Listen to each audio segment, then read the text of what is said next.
আমরা দেখছি দেবিদ্বারের আমাদের খুবই একজন গ্রহণযোগ্য নেতা ছিল ইঞ্জিনিয়ার মঞ্জুল হাসান মুন্সি।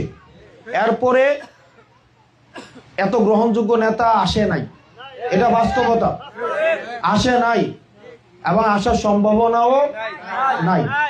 যতই যে যা বলুক না কেন, আমরা উনি অসুস্থ, আমরা ওনার সুস্থতার জন্য দোয়া করি। কারণ দেবিদ্বারে উনি অনেক কিছু দিছে।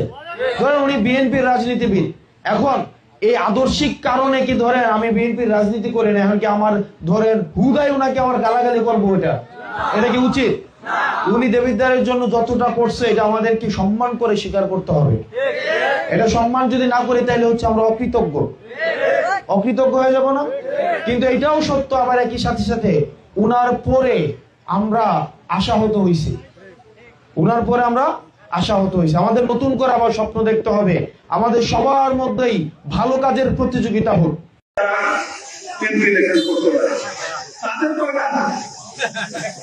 তাদের বাইরে তার কেউ নাই, বাংলাদেশের কোনো পরিচয় নাই, বাংলাদেশের কোনো পরিচয় নাই। একটা এমনি হইতে গেলে পরে তার বাবা দাদার বংশ পরিচয় দরকার আছে,